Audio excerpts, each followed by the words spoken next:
सरकार की स्थितियां 1950 के दशक में नए बसने वालों सेटलर्स के कृषि ऋण की जरूरत पड़ी। इसका समाधान करने के लिए पूर्व में मौजूद पीएसीएस को एकीकृत करके बैंक की संरचना बनाई गई। स्थानीय किसानों और समाज की वित्तीय सहायता के उद्देश्य से बैंक एक मूल सहकारी क्रेडिट संरचना का शीर्ष स्तरीय संस्थान एपेक्स कोऑपरेटिव बैंक बनकर उभरा। अब यह बैंक में घोटाला सामने आया। 2. कैसे हुआ घोटाला? लोन की पुनः वित्त एवरग्रीनिंग के जरिए पुराने डिफॉल्ट लोन को नए लोन से चक्रवर्ती रूप से बंद किया गया ताकि एनपीए नॉन परफॉर्मिंग एसेट्स छिप सकें। सीआईबीआईएल रिपोर्ट और अन्य जरूरी दस्तावेजों को अनदेखा, लोन स्क्रीनिंग कमेटी की सिफारिशों को टाला गया और कई मामलों में साइट वेरिफिकेशन रिपोर्ट बिना हस्ताक्षर के मान ली गई थी। कुछ लोन शेल कंपनियों में हस्तांतरित किए गए और पैसा सीधे कथित रूप से संबंधित बाहरी व्यक्तियों जैसे ड्राइवर, चाय वाला, मैकेनिक को ट्रांसफर किया गया, जिससे हेरा फेरी मनी ट्रेल छुपाना आसान हुआ।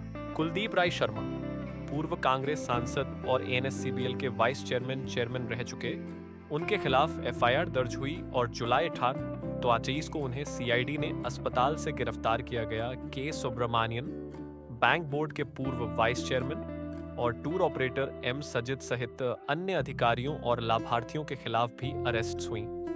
कुल शब्द अरेस्ट किए गए हैं, जिसमें कया बैंक एमडी के मुरुगन, कलाइवानन लोन सैंक्शन मैनेजर और 3 निजी फर्मों के निदेशक शामिल हैं। 3.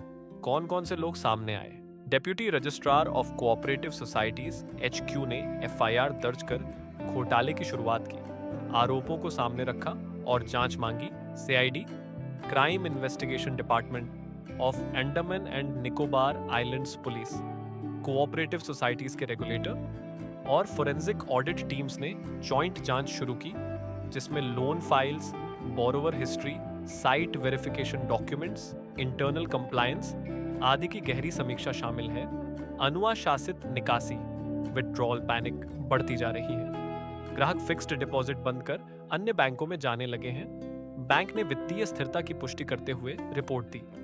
Unaudited net profit Rs 7.61 crore, कुल जमा Rs 1,388 करोड़, लेकिन एनपीए अनुपात लगभग 33% तक पहुंच चुके थे।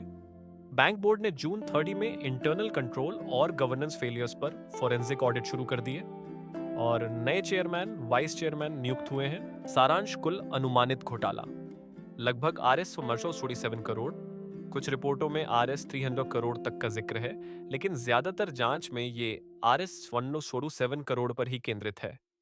मुख्य आरोपी कुलदीप राय शर्मा, के मुरुगन, के सुब्रमण्यन, कलाइवानन और कई निजी फर्मों के निदेशक। कुल गिरफ्तारी, अब तक कम से कम 7 वरिष्ठ लोग गिरफ्तार हो चुके हैं और जांच जारी है। If you like this information, then please like and subscribe for more such information. Thank you.